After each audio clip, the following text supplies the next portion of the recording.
My parents always used to say that I had my grandmother's stubbornness. Despite being a sparrow-like woman barely above 5 feet tall, her presence eclipsed everyone else in whatever room she walked into.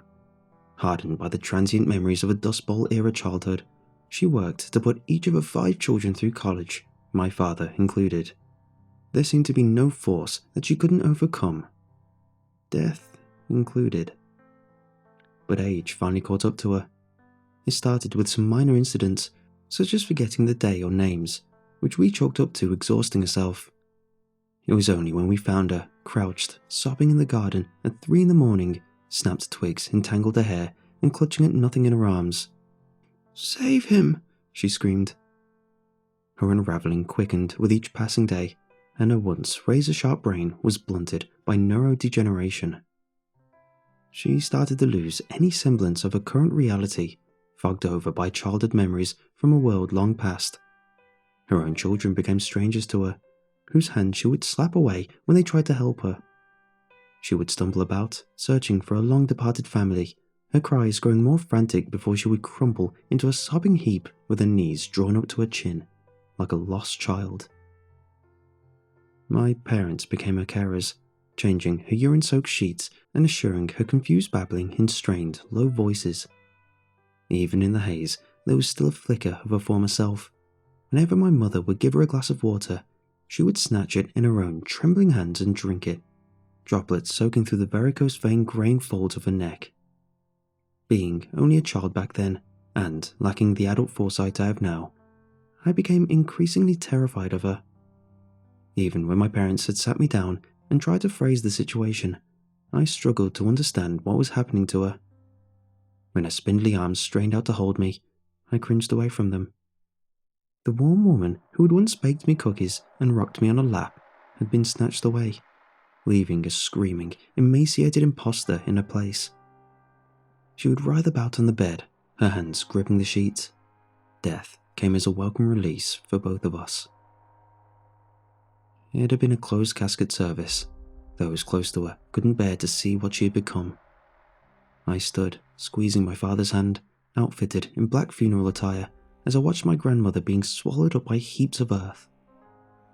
Her agony still haunted me, along with my own cowardice, that even at the very end, I had been unable to hold her. Everyone there assumed her suffering was at an end. Little did we know how wrong we were. The night after we buried her was rocked by the worst thunderstorm that our country had seen in over 20 years, where the grey skies was aglow with ethereal white electricity. I struggled to sleep under the rumbling thunder that rattled the tiles on our roof. I was close to hurling off the covers in frustration when my ears picked up on a series of crashes, ones that seemed to be coming from inside our house. Having more courage than sense at that age, I crept down the stairs with a baseball bat gripped in my trembling hands. The gaping darkness that awaited me in the bottom of the stairs did little to ease my growing fear. Instead, my fevered mind conjured up a plethora of horrors that were hidden in it, just waiting to seize my ankles with their sharpened claws to drag me to my certain demise. A flash of lightning illuminated a stumbling set of mud-caked bare footprints that trailed into the living room. I froze at the angered creak of the rocking chair that escaped through the half-open door. Trembling forward, I braced my clammy hand against the door in a futile attempt to steady my gelatinous legs. Every smothered breath that escaped my mouth burned my overworked lungs as I contemplated rushing back to my room and cocooning myself in bedsheets and pretending it had been nothing more than a particularly vivid nightmare. But a morbid curiosity compelled me to grab the faded brass handle and twist open the door. As my eyes scanned the darkened room, my rapid heartbeat eased as I made out the familiar shapes of the furniture that crowded the room. But then, my heart halted in my chest. There, hunched in the darkened corner in a beloved rocking chair, sat my grandmother. The salmon-pink funeral gown we had laid her to rest in was flecked with soil and stray dark green blades of grass, her bony legs and bare feet blackened with grime. The immaculate bun that had once pinned back her hair was long undone, her snowy white strands of hair disarrayed into an unkempt bird's nest. Her arthritis stiffened hands that gripped the arms of the chair were blooded and worn to the point that white bone glistened through split seams of skin from countless hours of scratching at the inside of her own coffin. As a vacant stare fell on me, the faint line of her mouth elasticated into a trembling, toothless grin.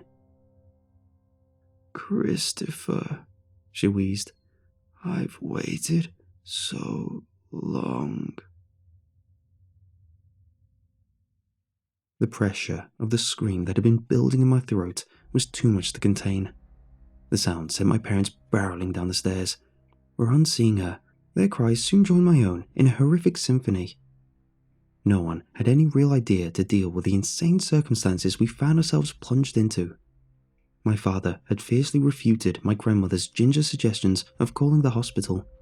He was afraid that he would sentence his mother to an eternity of being prodded with needles and electrodes on a sterile lab table in some covert government facility. He wasn't going to lose her again. So we drew the curtains on the room, sequestering her away from the curious eyes of neighbours, the very same who had attended her funeral and left her to sit there. No matter how many bottles of air freshener we sprayed or scrubbed out with bleach, the stench of putrefaction pervaded the house. Blue bottles soon climbed up the walls, swarming around that forbidden room. A throaty humming of a forgotten lullaby would drift out through the walls. She became our shameful secret, one no one wanted to acknowledge, but whose strain weighed more heavily on our lives with each passing day.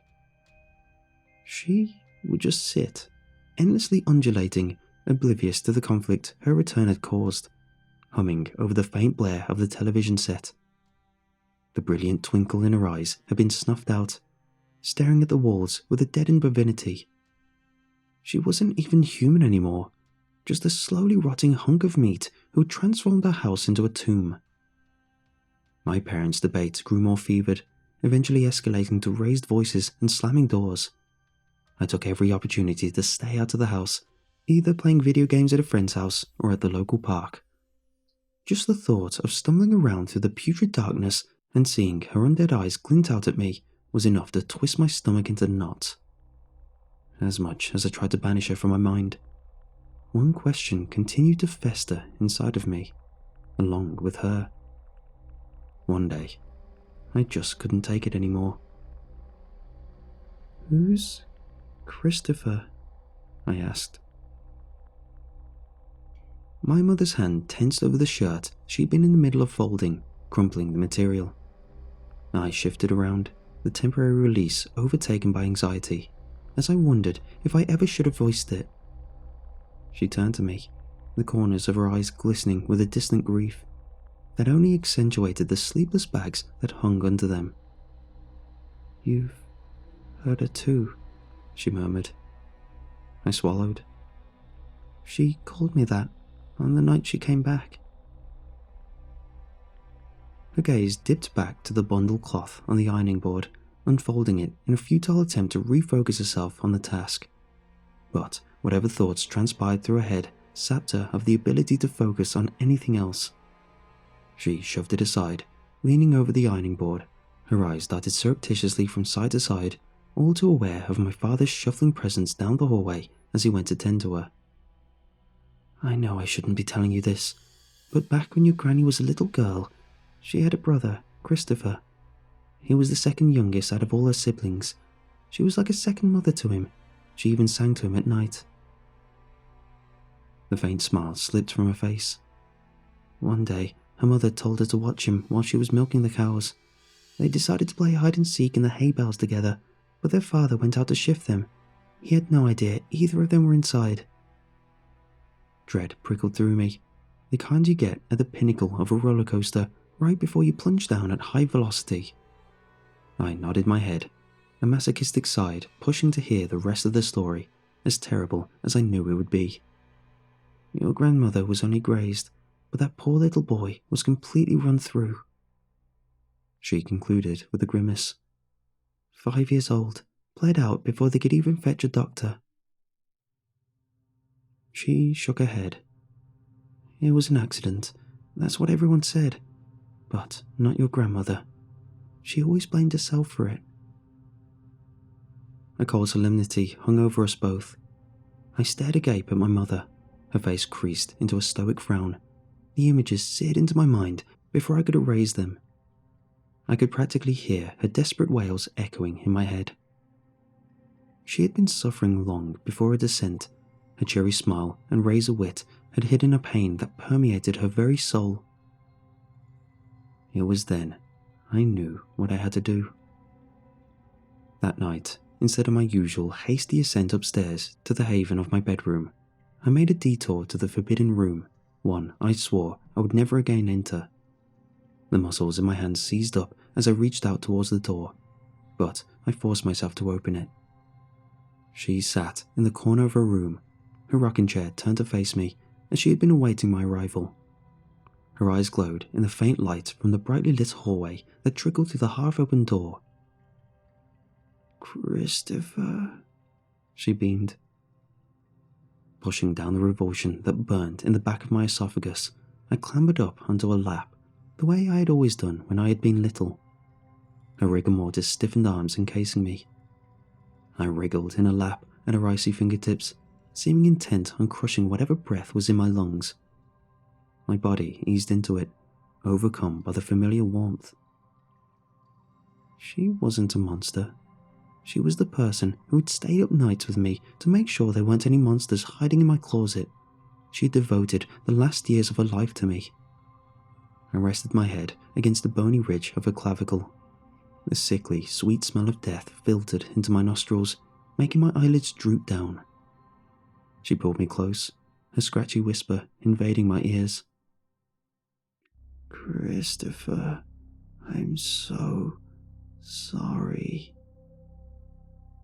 Her voice trembled in the verge of a sob.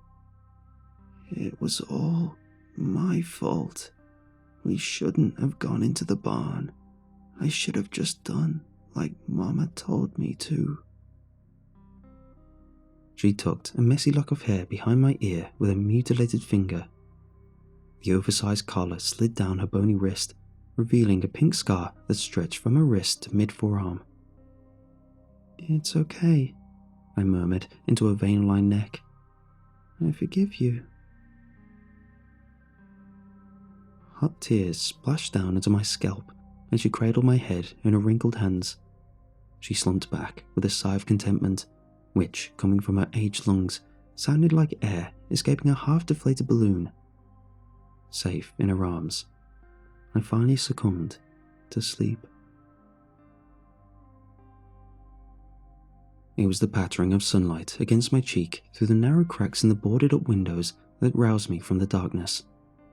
I blinked awake, a heavy, groggy mist of confusion having settled on me, obscuring the events of the previous night. But with each passing second, they acquired further clarity.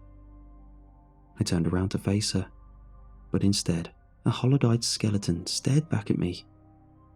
The only thing that kept me from tumbling to the floor were the skeletal hands that squeezed my body like a vice. The rotting skin had slid off her bones, along with a degenerating muscle, pooling onto the floor in a putrid slick. Viscous traces of vitreous humour trickled from the corners of her empty eye sockets.